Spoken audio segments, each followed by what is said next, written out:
everyone, Egman here with another episode of So You Wanna Play. This week's episode's with Imperialdramon, more focused on the blue variants of the decks. There are some green variants, but I think the blue one is just way better, and it's just so powerful in what it does.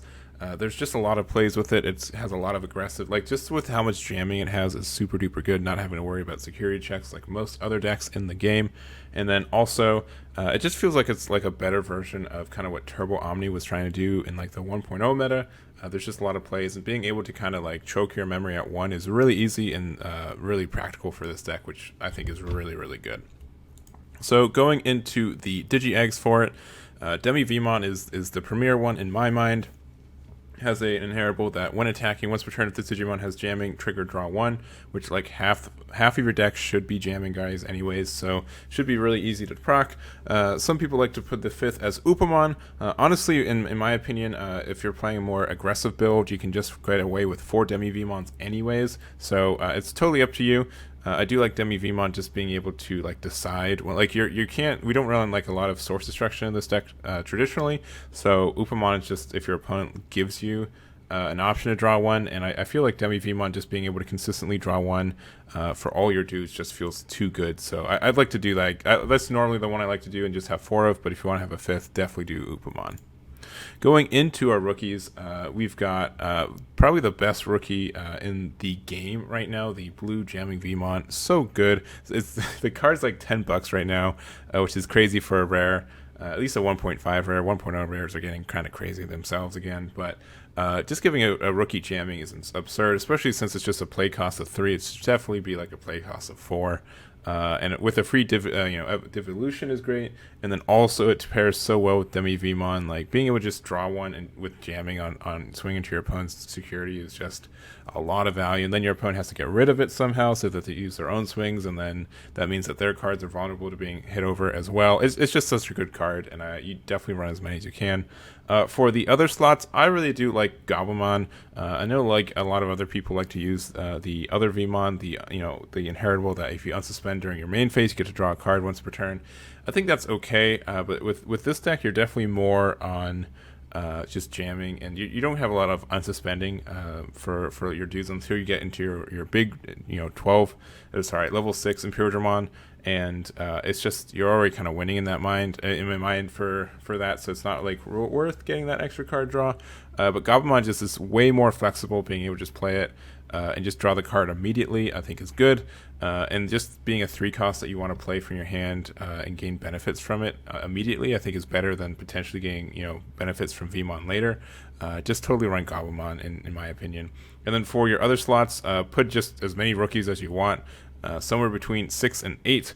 I definitely think maxing out to 16 rookies with the deck feels good. It makes it really, really consistent, and just helps you get that early pressure by making sure you have early plays. Egman and Ganamon are also good because they're only play costs of 2, so you're able to have some more options or ways to choke your opponent out, or even do some creative plays with if they have their own memory 3 tamer out or something like that. You can still put as much stuff on the board as you can. I also have the honorable mention of the Ganamon with the inheritable to gain 1 memory on deletion.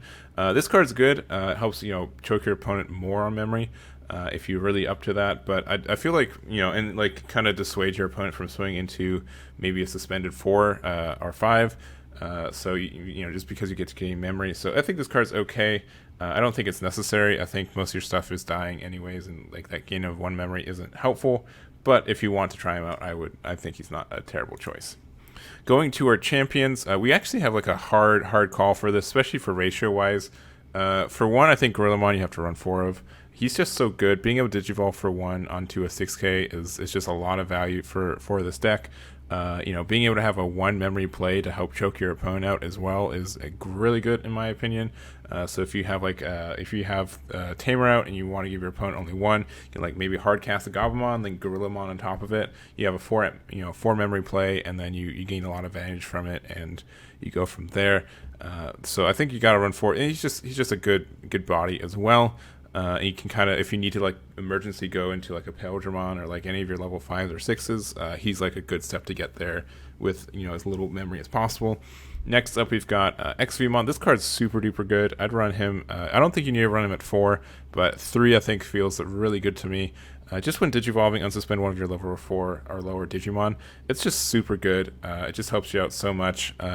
Like the obvious combos that you can swing with jamming Vmon and then digivolve into this, unsuspend itself, and then swing with it again. So for 2 memory, you did 2 damage, and like, you know, you're able to confirm, as long as they don't have a blocker out, that Vmon's going to survive, as long as they don't hit into like a Gaia Force or something. But it's just so good. Like even having to play like a 2-drop vanilla and then digivolving on top of that, you're able to unsuspend something for 4 memory with all the flexibility stuff that everything else, you know, has for it. You have to use 2 cards for it, but I think it's still good.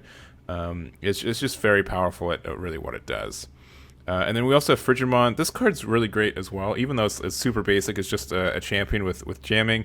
But you can hardcast this for 4 if you need to, especially really good if you have a tamer up and your opponent doesn't. They set you 3, just hardcast your Frigidmon. You give them 1 memory, and you have a jamming dude they can't really, you know, they have to deal with, which is super nice.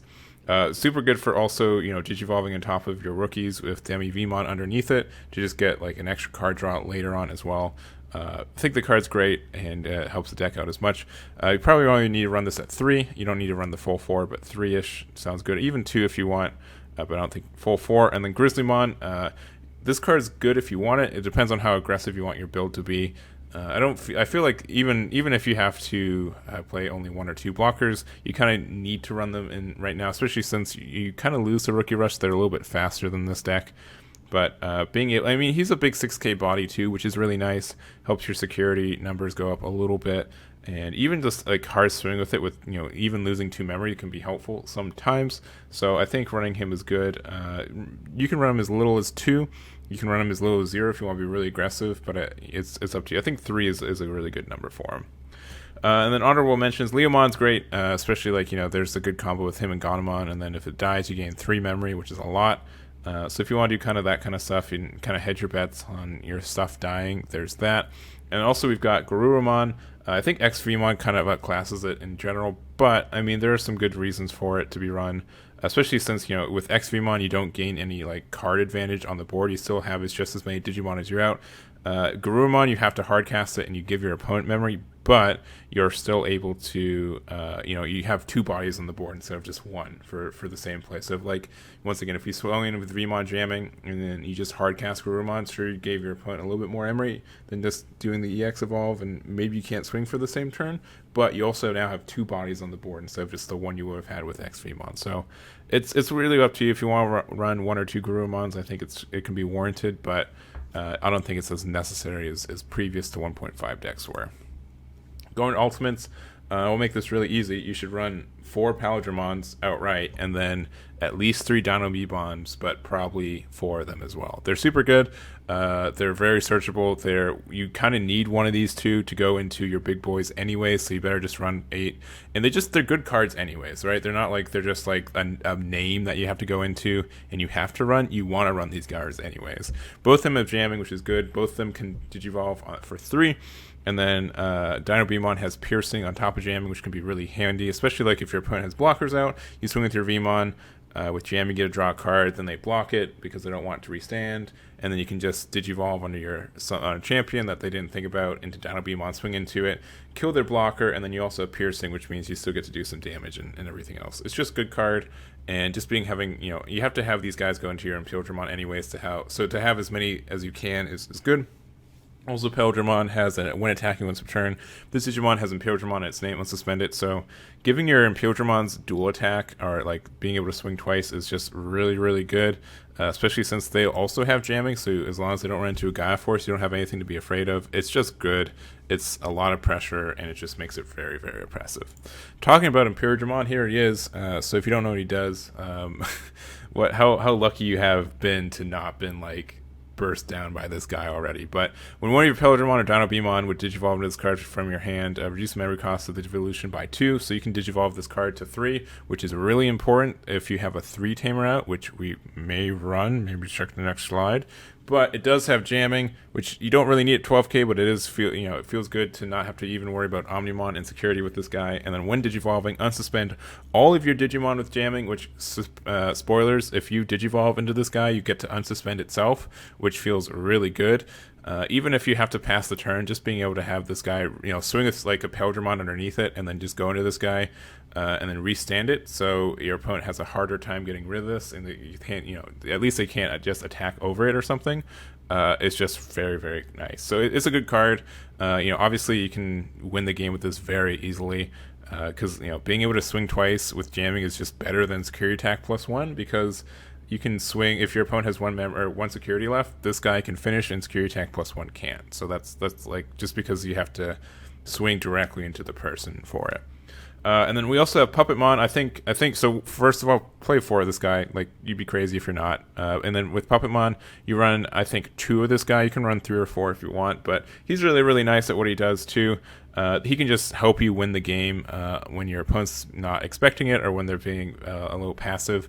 It just gets a lot of value also if they let it survive, because you gain 1 memory every time you swing with it as well. Just a very good card, and it's also searchable if you, once again, check out that other slide after this one. But it's just a good card in my mind. And you can also like digivolve from Dino B into this guy if you need to, which is kind of fun, I guess. And then you can swing again a memory. So if it's still your turn, you get to digivolve into this for only 2. So that's something, I guess. I thought I've run Omnibomb before, and I think it's okay. I don't think it's great though.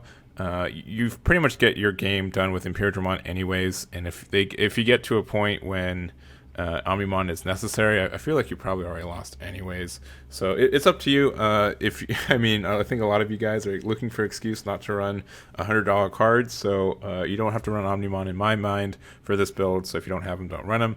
And then there's also the Secret Rare Imperialdramon. I think this card's better in like green, more slanted versions of it, and not blue slanted versions of it. But it does have its own merits. It has the same memory reduction on top of a Dino Beamon or Imperialdramon.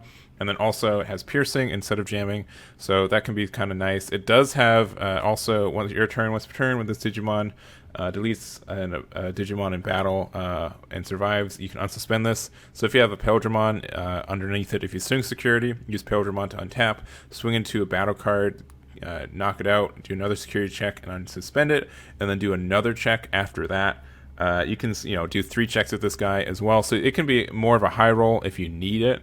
I don't like it too terribly much, but it's also green, which is kind of nice for this next card we're talking about. So for tamers, have you heard of Davis? He's super duper good. He's a 3 tamer, so if you have 2 or less memory, set your memory 3, and then on play reveal the top 3 cards from your deck, add 1 blue and 1 green Digimon among them to your hand, place remaining at the bottom of your deck in any order. Since Digimon is you do as much as possible, you can, if you just show blue, which you probably would do most of the time, you can just add the blue guy. But we do run, you do have some potential to run some green cards. You should definitely run those Dino Beamons, so that's already a chance to draw 2. And it's also the card like you kind of need. It's probably one of the most important cards in this deck, anyways. So definitely, it's definitely a really good card to be able to search top 3.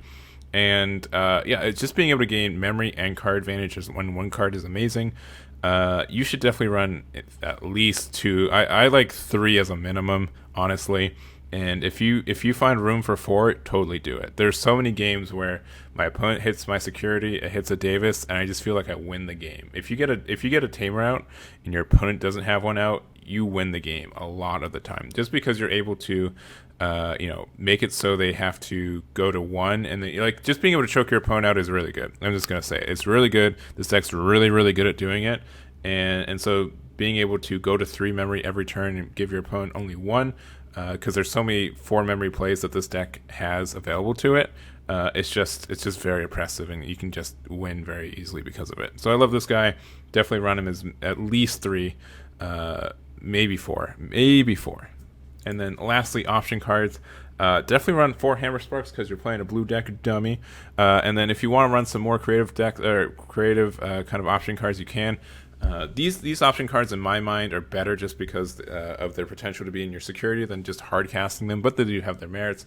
Kakaya's Breath, just for super hard removal, it just gets anything off the field, goes back to your opponent's hand, which kind of sucks, but does get rid of like some potential to like be deleted, I guess. So like against Millenniumon, like Kakai's Breath is just better because it returns it to hand, so it's not deleted, so they can't come back. Ray of Victory is kind of like a tiny version of Kakai's Breath. You can return one of your opponent's level 5 or lower Digimon to their hand. Then if you have a blue tamer in place, unsuspend one of your Digimon. So that's kind of nice. There's some potential for this card to have some real cheese. And we do run blue tamer, so it's good. Additionally, you can use this kind of offensively too, to restand your stuff. Like you just have to have a blue tamer in play to do that kind of thing. So it's okay, especially like let's say if they swing into your security in the Ray of Victory, you can like untap a blocker too, or something like that. There's just a potential with this deck, with this card. If you want to use it, I think it's not a bad call. We also have Flower Cannon, suspend one of your opponent's Digimon, which is just good. It's just really good. I mean, if you're playing more of the green bill, I think you want to run this card. And then also security, suspend all of your opponent's Digimon without blocker. So this could just like win you the game on the spot by being in security. So that's fine too. And then also Positron Laser. I've seen some people run it. It's kind of like a mini Puppetmon in my mind, with on an option card instead of on an extra card, or sorry, on a Digimon. But it just has up to 2 of your opponent's Digimon can attack, block until the end of your opponent's next turn. And then if you have a blue Digimon in play, return one of your opponent's suspended Digimon to its owner's hand. And then the security effect is pretty much the same thing, but instead it's until the end of this turn, because it just if it said activate main, it just meant those 2 Digimon couldn't attack for the current opponent's turn, and until the end of their next turn after that. And stunning something for 2 turns is just kind of gross. So I understand why they had to just write it out again, but it's okay. It does some cool stuff. Being able to potentially like wipe 3 things is good for 6 memory. You have to have blue Digimon in play, but you will a lot of the time anyways, so I don't think it's a crazy call. I like Puppetmon a little bit better, but if you don't, you can try Positron Laser. And here is an example list. This is a list that I've run in tournaments and done very well with, in my own opinion. I do like to, I would say I would take out the Omnimon after more testing. I don't think he's needed necessarily. He's good, but not great at what he does. And honestly, I feel like you win with the rest of this deck anyways. You don't have to go into this card to win. If you go into this guy, you're already winning in my mind. So you can definitely put like another Davis in, or you can put in another Grizzlymon, because I'm only running 2. I feel like running 3 is the call. And maybe another rookie, because I'm running 15 in this current list. You can go up to 16, add another Vanilla Ganomon if you want to. And then for my eggs, I'm just running 4 Demi Vmons, because that's all I care about, baby, just that Demi V. So Upamon I don't think is needed. I've never run out of eggs with this deck. I always win or lose, but mostly just win by the end of it, so it's not a big deal. And that is it for this deck. So let me know what you guys think about this archetype, this video, and the deck list as well. I do have some gameplay of this deck in the description below too, so if you want to see this deck in action, go for it. And then also let me know what you guys want to see next week for this video. If you want to see Green Imperialdramon, I can try it out. And there's a couple other decks that I haven't done any previews for, so definitely let me know in the comments below. So thank you guys so much for watching, and I'll catch you all next time.